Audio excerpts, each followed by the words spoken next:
providentiel. Difficile pour moi. Est-ce que l'histoire est faite par les hommes providentiels? Je ne connais pas le mot providentiel. Providentiel, je ne connais pas l'expression. Je ne l'ai jamais employé. Voilà, alors tu ne connais pas l'expression. Tout le monde la connaît, mais toi tu ne la connais pas. On ne te demande pas de l'employer, on te demande de la comprendre. Parce que les gens, il y a 80% des choses que les gens comprennent, mais qu'ils n'emploient pas. La providence, c'est religieux, donc ça tombe du ciel. Je demandé si tu connaissais, bon maintenant tu ne connais pas, c'est pas la peine de faire le rejet là-dessus. L'homme providentiel, c'est que, par exemple, actuellement, on considère que Dominique de Villepin, par exemple, ou même il y a des films où on dit, voilà, c'est la personne qui nous... De Gaulle, par exemple, il était providentiel. Donc on avait besoin de lui à un moment donné.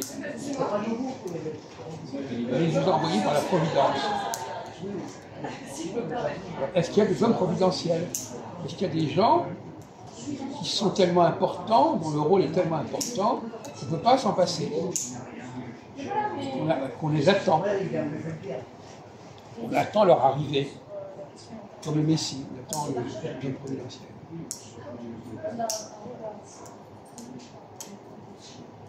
Donc ce soir, ça s'appelle Jésus. Mais non, réponds au lieu d'aller de regarder.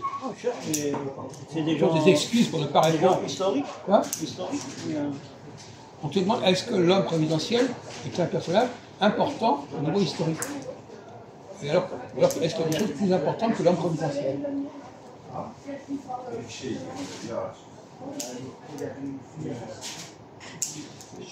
Qu'est-ce qui est important dans l'histoire?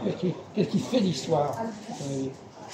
C'est celui qui la marque. C'est pas la peine de faire des synonymes. Attends, ton petit système, là tu prends un mot, tu remplis un autre mot, c'est pas de réponse, ça.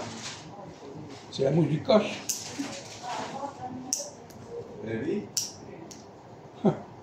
Un mot à la place d'un autre, et ça y est, ça a répondu. Oh là là, tous les deux vous épuisez, vous épuisez.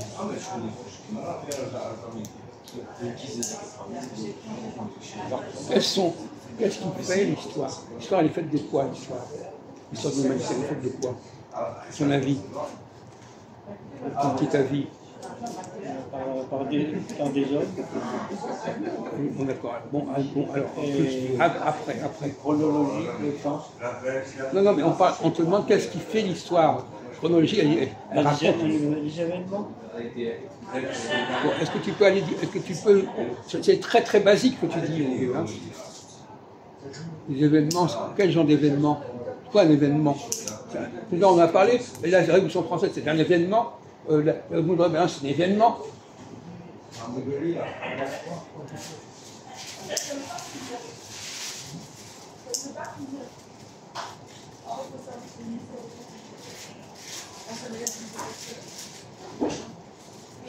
L'événement qui change le cours de l'histoire.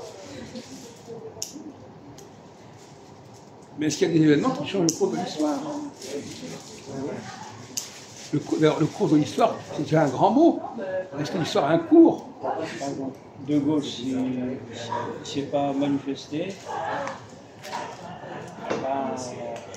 qu'est-ce que tu as dit? Je n'ai pas compris. Si De Gaulle ne s'est pas manifesté... Non, tu parles français. C'était pas manifesté. Tu fais le même faute français que Majoub. Tu sais pas qu'on défend le distinguer le présent et le passé? Ah, il faut bien parler français. Hein. Non, mais c'est incroyable. On a expliqué ça. Parce que dans sa propre langue, il ne sait pas de séparer. Alors, voilà. Mais non, parce que lui, apparemment, il dit l'arabe, ça n'a rien à voir avec le français, apparemment. C'est bien ce que je suis en train de dire. Voilà. Juste maintenant, il veut faire un contrôle. Je lui ai expliqué ça. Je lui ai expliqué que la grammaire n'était pas la même. Il faisait des fautes en arabe. Il ne comprend pas qu'en français, il y a des choses à changer par rapport. Il parle le français avec de l'arabe. Avec un schéma d'arabe. C'est un arabe qui parle français. Bon, tu arrives là.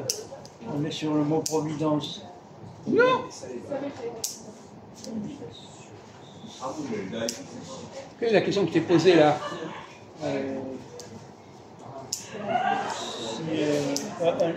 C'est bon, t'as capté?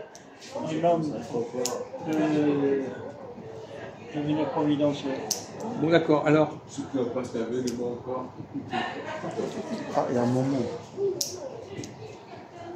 Tu peux avancer, là, on va pas coucher là-dessus. Hein. Ça, j'ai pris le cas de De Gaulle. Oui, justement, c'est en même temps De Gaulle. Alors, De Gaulle, qu'est-ce que tu crois que De Gaulle est? Qu'est-ce que tu as imaginé que De Gaulle est ou pas? Qu'est-ce qui serait passé? Qu'est-ce qui se serait passé sans De Gaulle? Aux États-Unis, ils sont encore débarqués en Normandie. Ah bon? C'est De Gaulle qui a fait débarquer les États-Unis en Normandie? Ah bon? Ah, ça m'étonnerait beaucoup, mon pauvre ami. C'est une énorme. Mais où est-ce que tu as inventé ça? Qui est-ce qui t'a mis ça dans la tête? C'est n'importe quoi. Bravo. Mais c'est n'importe quoi. Les États-Unis n'ont pas demandé sa permission à De Gaulle pour débarquer en France, je peux te garantir. Pour des raisons qu'on pourrait d'ailleurs développer. Alors tu inventes des trucs, tu dis voilà, un tel est là, et s'il n'était pas là, il y aurait eu ceci, et c'est n'importe quoi. Donc tu fabriques, tu bricoles de l'histoire, voilà, tu prends un mec, tu dis voilà, il y a l'événement, et puis si ce mec n'a pas été là, l'événement n'aurait pas eu lieu, enfin, des trucs comme ça. Du bricolage à la Ahmed. Intéressant.